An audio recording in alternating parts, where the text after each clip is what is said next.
이 시간에는 하나님께서 돌보아 주시는 땅이라는 제목으로 함께 하나님의 말씀을 나누도록 하겠습니다. 여러분은 광야라고 하면 무엇이 떠오르시나요? 보통은 광야 하면 생각나는 것이 고통과 절망과 또 애통일 것입니다. 성경의 많은 인물들이 위기와 이 고생의 시간을 보낼 때에 대부분 등장한 배경이 바로 이 광야 아니겠습니까?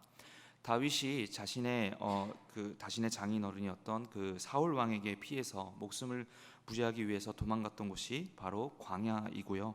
모세를 앞세운 이스라엘이 40년 동안 위기 속에 지났던 곳이 바로 광야입니다.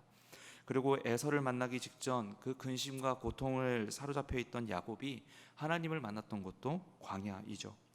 신앙 인물들에게 처한 이 위기의 상황이 광야에서 일어나는 일들이 참 많다라는 것을 우리는 성경을 통해서 확인할 수가 있습니다. 어쩌면 그들의 고통과 절규의 상황이 적나라하게 표현된 환경이 바로 이 광야이기도 하지요. 광야하면 여러 가지 특징들이 있을 텐데요. 광야는 쉽게 말하면 한계의 땅이라고 표현할 수가 있겠습니다. 참 자세히 보면은 사람이 살지 못할 것들만 모여 있는 곳이 바로 이 광야입니다. 물이 필요한 사람에게 물이 없어 메마른 곳이 바로 광야이지요. 또 낮에는 너무나도 덥고 또 밤에는 정말 사람이 살 수 없을 정도로 추운 곳이 바로 광야이기도 합니다. 그뿐만이 아닙니다. 실제로 물리적으로 우리를 해치는, 사람을 해치는 짐승들도 도사리고 있는 곳이 바로 이 광야이지요. 그런데 더 중요한 것은요, 이러한 광야의 나쁜 환경들, 정말 사람이 살 수 없는 이런 척박한 이 광야는요, 사실 하나님이 태초에 만드신 것이 아니라는 사실 우리가 기억해야 할 것입니다. 이 광야, 이것은요, 인간이 죄로 인한 결과물이었다는 것을 우리가 창세기를 통해서 알 수 있습니다. 하나님께서는 세상 하나하나를 만드실 때 분명히 하나님의 선하신 기준에서 봤을 때 심히 좋은 것들로 지으셨습니다. 사람을 해치는 동물도 없었고 당연히 사람에게 척박하게 구는 땅도 자연 환경도 없었습니다. 하지만 하나님이 범죄한 후로 가시덤불과 엉겅퀴가 났다고 했고요. 그러다 보니 사람이 살기에 고통스러운 환경들이 만들어졌습니다. 이렇듯 광야는 고통스럽고 절망적인 곳임과 동시에 사람의 죄로 인해서 나타나게 된 것입니다. 그런데 광야는 이렇게 고통스러운 것만 있는 것이 아닙니다. 동시에 하나님이 자신의 자녀들을 담대한 신앙인으로 키워내는 곳 또한 광야라는 사실입니다. 광야는 영적인 금은 보화들이 가득한 곳입니다. 광야는 고생하는 곳만이 아니라 영적인 금은 보화들을 가득 발견하여서 미래의 축복을 감당할 사람으로 양육이 되어지는 그런 하나님이 예비하신 특별한 영성 훈련 학교라는 사실을 우리가 기억해야 할 것입니다. 광야의 시간이 없었다면 이스라엘 백성들은 여전히 애굽의 노예 근성으로 하나님이 계획하신 원대한 뜻을 꿈꿀 수 없었을 것입니다. 광야의 시간이 없었다면 이스라엘 백성들은 하나님의 위대하심과 주인 되심을 전에만 들었지 직접적으로 경험하지는 못했을 것입니다. 오늘 본문, 이 본문 말씀, 이스라엘 백성이 축복을 받는 이 비밀도 광야에서 알려주셨다는 것, 이것은 광야가 얼마나 신앙인들에게 영적으로 성장할 수 있는 곳인지 알려주는 대목입니다. 고통과 괴로움의 시간을 겪는 우리들, 즉 오늘 광야를 살아가고 있는 우리들 또한 이러한 광야의 여정이 오히려 신앙의 성장이 되는 시간임을 기억하시길 바랍니다. 해결할 수 없는 고통도 하나님과 더욱 가까워지게 되는 훈련의 시간이라는 것을 기억하십시오. 갑작스럽게 찾아온 아픔도 하나님의 선하신 계획을 발견하게 되는 축복의 시간이 될 것이라는 사실을 기억하시길 바랍니다. 그래서 많은 신학자들과 목사님들이 이 광야를 신앙훈련 학교라고 표현하고 있는 것이겠죠. 학교를 들어가서 제대로 배우지 않고 그냥 다니기만 한다면 졸업은커녕 학교에서 어떠한 학습도 훈련도 받지 못할 것입니다. 학교를 다니나 마나 한 것이겠죠. 광야의 고통과 고난의 시간 동안 하나님이 빚으시고 훈련시키시는 이 신앙교육을 제대로 받지 못한다면 우리는 학교는 등록되어 있지만 그 수준은 여전히 유치원 병아리반 같은 사람이 될 수 있다는 것입니다. 동시에 우리는 광야의 학교, 즉 이 광야의 시간이 통과되는 시간이지 종착역이 아니라는 사실을 기억해야 됩니다. 그 말은 무슨 말씀이냐면 종착역에 대한 인식을 정확히 우리가 가지고 이 광야의 시간을 거쳐야 한다는 것이죠. 제가 앞서 학교를 예로 들었습니다. 30살, 30살 중반인 제가 여전히 고등학교를 졸업하지 못했다면 저는 심각한 문제가 있는 사람이겠죠. 정상적인 과정에 실패한 사람이겠죠. 청소년 학생들도 대학생들도 학교를 다니는 그 학생이라면 졸업을 목표로 수업 과정을 거쳐야 합니다. 광야의 이스라엘 백성들에게도 이 광야 학교의 졸업, 즉 광야의 종착역이 있었습니다. 그곳이 어디냐면 가나안 땅이었습니다. 광야를 지나는 모든 이 백성들의 시선은 그들이 장차 약속의 땅에 꽂혀 있어야 했습니다. 그들이 장차 차지하게 될 약속의 땅, 가나안 땅에 그들의 시선이 꽂혀 있어야 했습니다. 약속의 땅에 대한 강렬한 열정이 있어야지만 지금 걷고 있는 이 고통스럽고 애통스러운 광야의 고통을 견뎌낼 수 있었습니다. 만약에 이스라엘 백성들이 이 하나님의 약속, 가나안 약속을 잊어버렸다면 그들은 광야 생활 속에서 허덕이거나 애굽으로 되돌아가거나 여러 방법으로 자신이 처해 있는 고통을 견디지 못해 하나님이 예비하신 축복을 버리고 떠났을 것입니다. 그래서 오늘 광야를 건너는 우리 또한 반드시 기억해야 할 것이 뭐냐면 하나님의 약속이라는 사실, 이것을 우리가 기억해야 할 것입니다. 이 시대에 하나님께 선택받은 저와 여러분들 또한 본향 땅에 들어가는 그날까지 그 영광스러운 하나님 나라를 향한 소망을 품고 하나님만 경외하며 약속을 기억하며 나아가야 한다는 것입니다. 오늘 이 말씀을 통해서 하나님의 약속을 다시 한번 마음 가운데 품으며 하나님만 경외하며 살아갈 수 있는, 그래서 이 고통의 광야의 시간을 잘 이겨낼 수 있는 저와 여러분들이 되기를 주님의 이름으로 소망합니다. 오늘 본문 말씀인 신명기 말씀, 이 신명기 말씀은요 40년 광야 생활을 끝내고 마침내 약속의 땅 가나안 땅을 눈앞에 뒀을 때에 하나님이 이스라엘 백성들에게 하신 말씀입니다. 죄송합니다. 말 그대로 광야학교 졸업반, 이제 졸업식을 앞두고 있는 그러한 이스라엘 백성들에게 하신 하나님의 중요한 말씀이라는 것이죠. 광야 생활 40년 동안 이스라엘을 이끌었던 모세는 약속의 땅에 들어가지 못하고 죽었는데요. 그 모세가 마지막으로 이스라엘 백성들에게 전한 마지막 고별 설교로서 하나님께서 이들에게 주시는 말씀을 대언한 내용입니다. 특별히 우리가 살펴보는 이 절 본문 말씀을 보면요, 하나님이 가나안 땅에 대한 특징을 분명하게 설명하시는 장입니다. 10절 11절 이것을 한번 읽어보기를 원하는데요. 신명기 11장 11절 12절을 읽어보겠습니다. 시작. 너희가 건너가서 차지할 땅은 산과 골짜기가 있어서 내 하나님 여호와께서 돌보아 주시는 땅이라. 연초부터 연말까지 내 하나님 여호와의 눈이 항상 그 위에 있느니라. 아멘. 오늘 이 시간 하나님께서 이스라엘 백성들에게 가나안 땅의 특징에 대해서 설명을 해주시는데, 첫 번째로는 하늘에서 내리는 비를 흡수하는 땅이라고 합니다. 농경사회에서 가장 필요한 게 물이지요. 요단강과 비까지 잘 흡수한 아주 비옥한 땅이라는 사실을 이스라엘 백성들에게 알려줍니다. 가나안의 지형을 역사적으로 살펴보면 북쪽으로는 산악지대가 있었고요, 남쪽으로 내려갈수록 평지, 평원을 이루었습니다. 이곳은 각종 산물이 아주 풍부하고요, 여러 광물질이 매장되어 있었다라고 신명기 8장 8절 9절이 이야기하고 있습니다. 토지가 비옥하고 기온이 아주 온화하여서 각종 동물들뿐만 아니라 식물까지도 아주 잘 자라는 곳이라고 이야기합니다. 풍부했다라고 이야기를 합니다. 굉장히 이스라엘 백성들에게 너무나도 좋은 땅이었다라고 이야기를 하는 것이죠. 그런데 이 가나안 땅이 너무나도 귀한 땅이라는 것은 이 말씀이 아니라 이 말씀 뒤에 있습니다.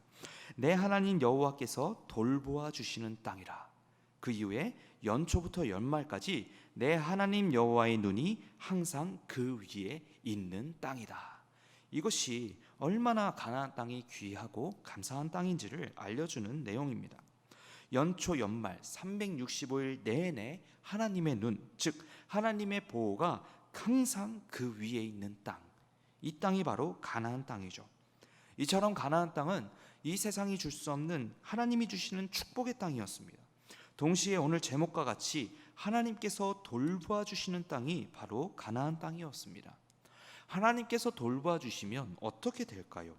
첫 번째, 하나님께서 돌보아 주신다면, 창조주 하나님이 돌보시면 실패가 없습니다.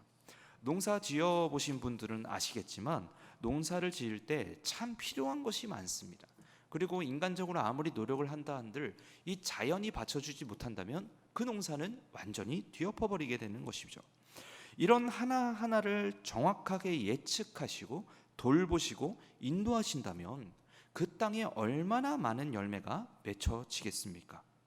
우리의 인생 또한 때를 따라 돕는 은혜, 그때가 하나도 엇나가지 않는 은혜를 주신다는 것입니다. 시편 145편 15절 16절이 이것을 이야기합니다. 모든 사람의 눈이 주를 앙망하오니 주는 때를 따라 그들에게 먹을 것을 주시며 손을 펴사 모든 생물의 소원을 만족하게 하시나이다. 아멘. 하나님이 바로 이러한 분이십니다. 그리고 이러한 하나님께서 365일 내내 돌보시고 보호하시는 땅이라면 그들은 너무나도 큰 축복의 땅을 얻고 있는 것입니다. 선물로 얻게 되는 것이죠. 하나님이 돌보시면 실패가 없다는 것이죠. 그리고 두 번째입니다. 권능의 하나님이 돌보시면요, 회복이 있습니다. 회복이 있습니다. 그들 이스라엘 백성들이 아무리 죄를 짓는 죄인이다 하더라도 하나님이 돌보실 때에 고장나버린 그들의 땅을 완전하게 고치시는 분입니다. 역대하 7장 14절이 이것을 이야기합니다. 내 이름으로 일컫는 내 백성이 그들의 악한 길에서 떠나 스스로 낮추고 기도하여 내 얼굴을 찾으면 내가 하늘에서 듣고 그들의 죄를 사하고 그들의 땅을 고칠지라. 아멘.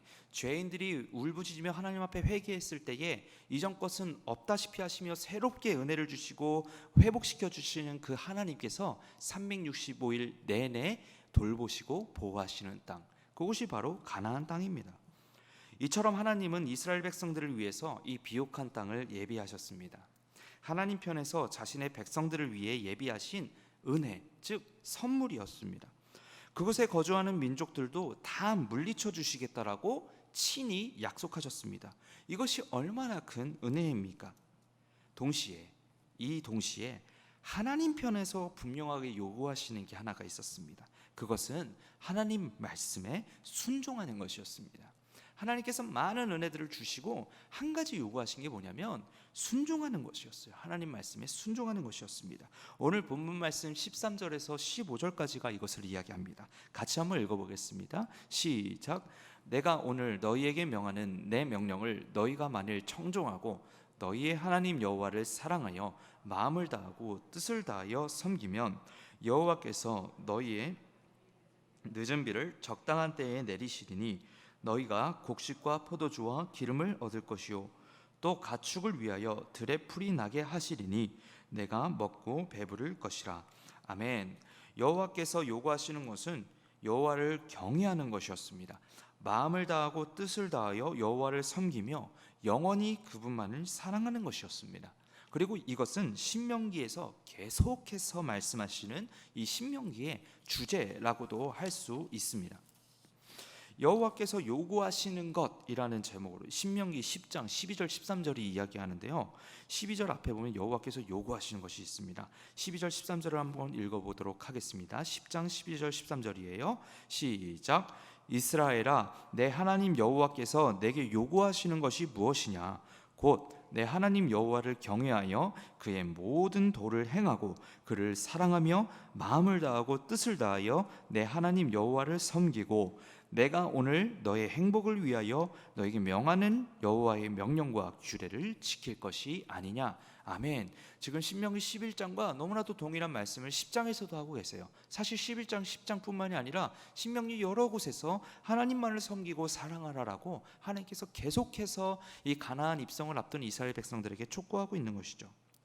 광야에서 비옥하고 안전한 땅으로 환경이 변한다 할지라도 이스라엘 백성들이 잊지 않아야 할 모습이 있었습니다. 그것은 바로 날마다 하나님을 섬기는 것이었습니다. 그럴 때의 13절 어떻게 됩니까? 내가 오늘 너의 행복을 위하여 너에게 명하는 여호와의 명령과 규례를 지킬 것이 아니냐. 하나님이 우리의 행복을 위해서 이미 예비하신 복을 얻을 수 있다는 것입니다. 언제요? 여호와의 명령을 지킬 때, 즉 여호와께 순종할 때 이것을 얻을 수 있다는 것입니다. 이로 보아 순종은 축복의 비결입니다. 순종은 형통함의 열쇠입니다. 이스라엘이 기억해야 했던 것처럼 오늘날 거친 광야를 걸어가는 우리들, 저와 여러분들, 또는 하나님의 축복을 누리고 살아가는 우리들이 반드시 기억해야 하는 것, 오늘 내가 하나님 앞에 순종하는 것, 이것이 우리가 매일매일 기억해야 하는 신앙의 내용인 것이죠. 하나님의 아주 조그마한 명령이더라도 오늘 그 하나라도 내가 지키며 살아가는 것. 그래서 모든 일과가 끝나고 잠자리에 들기 전 하나님 앞에 기도할 때에, 하나님, 나 오늘도 부족했지만 하나님께 작은 믿음으로 이러한 순종을 했습니다. 내 순종을 기뻐 보시고 내일 하루도 주님 안에서, 은혜 안에서 살아가게 하소서 라고 고백하는 그러한 순종의 사람이 되시기를 주님의 이름으로 진심으로 축복합니다. 나아가서 하나님을 경외하는, 제가 앞서 말씀드린 하나님을 경외하는 방법 중에 특별히 오늘 하나님께서 본문을 통해서 강조하시는 것이 한 가지가 있습니다. 그것이 뭐냐면 우상 숭배를 멀리하는 것입니다. 16절 17절 오늘 본문 말씀의 마지막 절 두 절인데요, 같이 한번 읽어보도록 하겠습니다. 시작. 너희는 스스로 삼가라. 두렵건대 마음에 미혹하여 돌이켜 다른 신들을 섬기며 그곳에게 절함으로 여호와께서 너희에게 진노하사 하늘을 닫아 비를 내리지 아니하여 땅이 소산을 내지 않게 하심으로 너희가 여호와께 주신 아름다운 땅에서 속히 멸망할까 하노라. 아멘. 하나님의 백성이 하나님만 경외하며 살아가는 방법 첫 번째입니다. 우상 숭배를 삼가는 것입니다. 앞서 16절 17절 말씀과 같이 약속의 땅 가나안 땅에 들어가서 그들이 싸워야 할 가장 무서운 적은요, 우상 숭배의 유혹이었습니다. 가나안 땅은 빈집이 아니었거든요. 이미 그 안에 거류하던 민족들이 있었습니다. 그들은 심히 크고 강성하였습니다. 여호수아와 갈렙을 제외한 10명의 정탐꾼들이 우리는 메뚜기 같다라고 한 말이 사실은 과장이 아니었습니다. 그들은 신체적으로도 굉장히 큰 사람들이었고, 그러니 물리적으로도 이스라엘을 압도할 만한 힘이 있었습니다. 만약 인간적으로 센 사람이 있다면 그들이 하는 것에 흥미를 가질 것입니다. 그들은 어찌하여 저렇게 강할까? 그들은 어찌하여 저렇게 잘 살까? 제가 고등학교 때 제 친구 키 큰 아이들 보면서 쟤는 뭘 먹길래 저렇게 클까? 하면서 그들이 먹는 것을 따라서 먹어본 적이 있었습니다. 하지만 크지 않았죠. 여러분, 이것처럼 뭔가 키뿐만이 아니라 잘 사는 사람들, 성공하는 사람들을 보면 우리 많은 분들은 사실은 그들이 하는 루틴이나 그들이 하는 행동들을 따라하기도 합니다. 우리는 살면서 잘 나가는 사람, 유명한 사람들이 쓴 책이나 그들이 쓰는 물건들, 또 그들이 사는 곳, 이런 것들에 흥미를 가지죠. 요즘에는 일론 머스크나 또 페이스북 창업자인 마크 저커버그와 같이 세계 갑부들이 하루를 시작할 때 꼭 하는 아침 루틴들을 소개하는 영상들이 이제 유튜브나 아니면은 뭐 인스타그램에 정말 많이 소개가 되는 것들을 제가 발견합니다. 그리고 그런 것들에 정말 많은 흥미들을 가지고 있는 게 요즘 사람들의 모습이죠. 이런 것들이 소개가 되면 왠지 모르게 빌 게이츠가 하니까 저 갑부들이 하니까 왠지 모르게 설득력이 있고, 그러다 보니 그들이 하는 게 곧 성공의 정답이다라는 착각을 하면서 살아가기도 합니다. 저도 군대에 있을 때 휴가를 나와서 산 책이 한 가지가 있었습니다. 그때 이제 연극 선배가 추천해 줘서 샀던 책인데 부자의 자세라는 도널드 트럼프 대통령 되기 전에 쓴 책이에요. 그 도널드 트럼프가 여러 가지 책을 내면서 베스트셀러를 참 기록한 사람인데 부자의 자세라는 책도 그 중에 하나였습니다. 근데 그 책의 내용이 이렇거든요. 인간은 본디 이기적인 동물이다. 자신의 이익을 위해 타인의 희생을 뻔뻔하게 강요하는 것이 인간의 본성이다. 그렇기에 부자들은 이런 점을 일찍이 깨닫고 친구가 없던 것이다. 사회에 나와서도 친구가 있으면 덜 외롭고 같이 윈윈할 수 있다고 착각하지만 이익관계에 놓여서는 관계에서 윈윈이란 존재하지 않는다. 사회 속 관계에서는 그것이 친구라 할지라도 누군가의 이익이 다른 친구에겐 손실이다. 절대 윈윈이란 없다. 이것이 이제 책의 내용이었습니다. 부자가 되려면 이렇게 해라 는 가르침에서는 주변에 함께하는 친구들에게 자신의 시간과 돈이 많이 쓰일 수 있으니 친구에게 시간과 비용을 쏟는 것보다 돈을 모으거나 자신을 위해 더 투자하라. 그것이 성공의 지름길이다 라고 이야기를 합니다. 이 책이 이제 미국에서 베스트셀러가 되었고 실제로 많은 기업인들이 이 책을 읽으면서 모토를 삼기도 합니다. 제가 부자가 되어본 적은 없어서 잘 모르겠지만 이렇게 악착같이 살아야 돈을 많이 모을 수 있겠다는 생각은 듭니다. 현실적으로도 그렇겠죠. 다른 곳에 돈을 쓰지 않으니까요. 하지만 내 이웃을 내 몸과 같이 사랑하라 라는 것보다 돈을 모으기 위해 주변 관계를 계산하라는 말은 성경의 내용과는 조금 달라 보이죠. 근데 도널드 트럼프뿐만이겠습니까? 같은 내용은 아니겠습니다만 이 세상에서는 이러한 다양한 가르침들이 굉장히 많이 있습니다. 그리고 하나님의 말씀과 반대되는 가르침들도 대부분이라는 것이죠. 다시 이스라엘 백성들로 돌아왔을 때 이스라엘의 인간적인 눈으로 봤을 때는 가나안 땅의 풍요롭고 강한 족속들은 선망의 대상이었을 것입니다. 어쩌면 부자 트럼프처럼 보였을지도 모르겠습니다. 그러니 당시의 신성 문화 속에서 가나안 족속들이 섬기는 신에 대한 관심이 얼마나 있었을까? 우리가 이것을 한번 생각해 볼 수 있다는 것이죠. 저들은 어떤 신을 섬기기에 저렇게 크고 강대한 나라를 형성하고 있는 것인가? 이러한 시선으로 쏠릴 수밖에 없었다는 것입니다. 이스라엘 백성들에게도 그냥 무시하고 넘어갈 부분이 아니었을 것입니다. 그들이 섬기는 아세라, 바알 등등 어쩌면 가나안을 그토록 풍요롭고 강하게 만들었다라고 생각할 법한 신들을 이스라엘 백성들도 관심을 가졌을지도 모릅니다. 그래서 실제로 나중에는 이스라엘의 왕까지도 바알과 아세라 신들을 섬기지 않습니까? 그러한 인간의 욕망과 연약함을 자극하는 이 유혹 앞에서 하나님이 오늘 이스라엘 백성들에게 직접적으로 명령하시는 것입니다. 신명기 16절 17절 아까 읽었던 것입니다. 11장 16절 17절 너희는 스스로 삼가라. 두렵건대 마음에 미혹하여 돌이켜 다른 신들을 섬기며 그것에게 절함으로 그리고 그렇게 우상숭배를 하게 됐을 때 어떻게 되냐면 17절 여호와께서 너희에게 진노하사, 첫 번째 진노하신다는 것입니다. 두 번째 하늘을 닫아 비를 내리지 아니하여 땅이 소산을 내지 않게 하심으로, 아까 이스라엘 백성들에게 가나안 땅을 향해서 하신 그 축복, 그것들을 다 닫아버리신다는 것입니다. 그리고 나아가서 너희가 여호와께서 주신 아름다운 땅에서 속히 멸망할까 하노라. 우상숭배가 이러한 위험이 있었습니다. 그래서 하나님께서는 가나안 땅에 들어가기 전에 이스라엘 백성들에게 먼저 이렇게 강하게 명령하시는 것입니다. 우상숭배를 멀리하라. 너희가 하나님이 주신 아름다운 땅에서 속히 멸망할까 하노라. 이 말씀은 하나님이 예배하신 가나안 땅이라 하더라도 그 아름다운 땅 안에서 이스라엘 백성들이 망할 수 있다라는 그러한 사실을 알려주는 말입니다. 17절 끝에 하나님은 이들이 멸망할까 걱정하시는데 거인과 같은 가나안 족속과의 전투를 걱정하시는 것이 아니라 가나안 우상 문화의 유혹에 휩쓸릴까, 우상 숭배에 빠지게 될까 걱정하고 계시는 사실을 우리가 알 수 있습니다. 눈에 보이는 것보다 눈에 보이지 않는 영혼을 잠식시키려는 유혹을 더 경계하라라고 이야기하시는 것이죠. 예수님이 마음으로 음욕을 품은 죄까지 정죄하신 이유는 보이는 것보다 심각한 문제는 보이지 않는 죄라는 것을 가르쳐 주시기 위함이었습니다. 16절 첫 부분에 너희는 스스로 삼가라 라는 말씀은 스스로 주의를 기울여라, 스스로 지켜라 라는 의미인데요, 우상숭배와의 영적인 싸움은 어느 누가 대신해 줄 수 없으니 너희들 스스로 그 마음을 지켜서 각자가 영적으로 깨어서 자신을 다스려라 라고 하는 뜻입니다. 영적으로 깨어서 하나님께 날마다 능력을 구하도록 우상을 패하고 오직 주님만을 섬기라 라는 뜻이지요.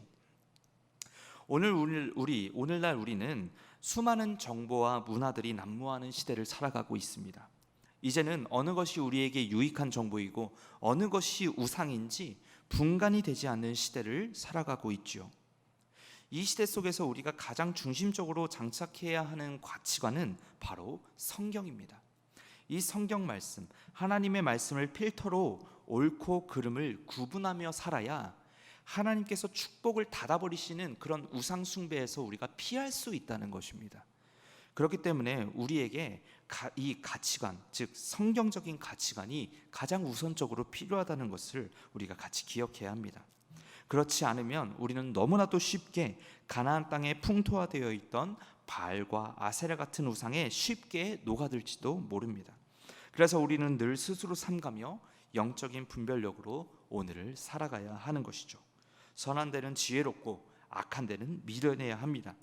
가나안에 들어가도 우상 숭배를 하지 않도록 스스로 삼가하며 신앙을 지켜야 하는 것처럼 언제나 어디서나 영적인 위기의식을 가지고 날마다 깨어서 주님을 경외해야 하는 것이죠. 그렇게 우상 숭배를 폐하며 날마다 하나님만 섬기며 살아갈 수 있는 저와 여러분들이 되시기를 주님의 이름으로 소망합니다. 그렇게 경외하며 하나님만을 경외하며 살아갈 때에 얻을 수 있는 축복, 이것이 바로 8절 말씀입니다. 제가 한번 읽어드리겠습니다. 그러므로 너희는 내가 오늘 너희에게 명하는 모든 명령을 지키라. 그리하면 너희가 강성할 것이요 너희가 건너가 차지할 땅에 들어가서 그것을 차지할 것이며. 아멘. 하나님의 명령을 지키십시오. 그럴 때 우리가 강성해집니다. 그리고 나아가서 너희가 건너가 차지할 땅에 들어가서 그것을 차지할 것이다 라고 8절이 이야기합니다. 근데 여기서 조금 재밌는 표현이 나옵니다. 너희가 건너가 차지할 땅에 들어가서 그것을 차지할 것이다. 차지할 땅에 들어간다. 이것이 이미 차지했다라는 것을 뜻하는 것인데 그 뒤에 차지할 땅에 들어가서 그것을 차지할 것이다 라는 이 단어가 반복적으로 나오거든요. 이것은 이게 한국 성경으로 넘어오면서 해석에 오류가 있는 것이 아니라요, 여기서 차지한다라의 원어, 이 원어가 단순히 가진다라는 것을 그런 의미를 넘어서서 실제로 그 땅의 축복을 누리게 될 것이다 라는 의미입니다. 그래서 그 땅에 들어가는 것과 별개로 실제로 그 축복을 너희가 피부적으로 누리게 될 것이다 라는 이야기가 바로 이 8절의 내용이죠. 건너가 차지할 땅에 들어가서 그것을 차지할 것이다, 누리게 될 것이다 라는 이야기입니다. 집을 샀는데 거기서 살지 못하면 새 집을 누리지 못하는 것이죠. 차를 샀는데 대중교통을 이용할 수밖에 없다면 그 새 차를 누릴 수 없는 것이죠. 근데 이것은 물건뿐만이 아닙니다. 우리가 원하는 것을 세상에서 성취했습니다. 원하던 자리에 올라갔습니다. 그런데 그 가운데에 기쁨과 보람이 없고 스트레스와 어려움만 있다면 그 자리를 제대로 누리지 못하는 거겠죠. 그러나 8절의 말씀, 내가 오늘 너희에게 명하는 모든 명령을 지키라. 우리가 말씀대로, 하나님의 말씀대로 순종하며 살아간다면 그것이 정말 큰 순종이 아니라 아주 작은 요구에도 우리가 충성되이 순종하게 된다면 하나님은 우리에게 약속의 땅에 들어가게 하실 뿐 아니라 하나님께서 이미 예비하신 축복을 원없이 누리게 해주신다는 것입니다. 이것이 하나님의 약속입니다. 하나님의 선한 계획을 걷게 하실 뿐만 아니라 그 선하신 계획 안에서 그 선하신 여정을 우리가 기쁨으로 누릴 수 있게 해주신다는 거예요. 어쩔 때요? 하나님께 작은 일에도 순종할 때에. 야고보서 1장 22절에도요 이 말씀이 있습니다. 신약 성경에도 이 말씀이 있어요. 말씀을 듣고 잊어버리지 않고 실천하는 자, 그는 그 행하는 일에 복을 받을 것이라. 1장 25절, 야고보서 1장 22절이 이것을 이야기합니다. 하나님이 출애굽 시대 때 이스라엘 백성들에게 강조하신 것은 단 하나, 바로 순종이었습니다. 불순종하여서 40년을 돌았고 불순종하여서 40년을 리더 모세가 가나안 땅에 들어가지 못했으며 불순종으로 출애굽 1기 멤버 중 여호수아와 갈렙 외에 아무도 가나안 땅을 밟지 못했습니다. 내가 순종하지 않으면서 하나님이 복 주시기를 기대해서는 안 되는 것입니다. 순종할 때에 여리고성을 정복할 수 있고 순종할 때에 가나안 땅에 입성해서 실제로 하나님이 예비하신 축복을 누릴 수가 있고 순종할 때에 오늘 하루의 나의 삶 가운데서 하나님이 정말 큰 능력으로 우리를 위해서 일하시는 것을 우리가 발견하고 누릴 수 있는 것입니다. 그러니 순종이 오늘 하루 우리에게 얼마나 중요한 모습입니까? 기도의 응답을 받고 싶으시다면 순종하십시오. 삶 속에서 하나님의 능력을 누리고 싶으시다면 하나님의 말씀에 귀를 기울이시고 말씀을 기억하시며 순종하는 실천을 행하시는 저와 여러분들이 되기를 주님의 이름으로 소망합니다. 말씀을 마치겠습니다. 거친 광야, 우리가 사는 세상은 어떻게 보면 초원보다 광야를 걷는 일이 더 많아 보입니다. 광야의 길이나 가나안 같은 초원에서나 하나님이 우리에게 요구하시는 것은 하나입니다. 바로 하나님의 말씀에 순종하는 것. 하나님 말씀에 순종하십시오. 하나님이 돌봐 주실 것입니다. 하나님 말씀에 순종하십시오. 하나님의 크신 권능이 우리의 삶을 보호해 주실 것입니다. 그러니 오늘 하루도 남은 한 주도 하나님 말씀에 순종하여서 하나님이 예비하신 귀한 축복을 다 누리시고 살아가실 수 있는 그런 저와 여러분들이 되기를 주님의 이름으로 소망합니다.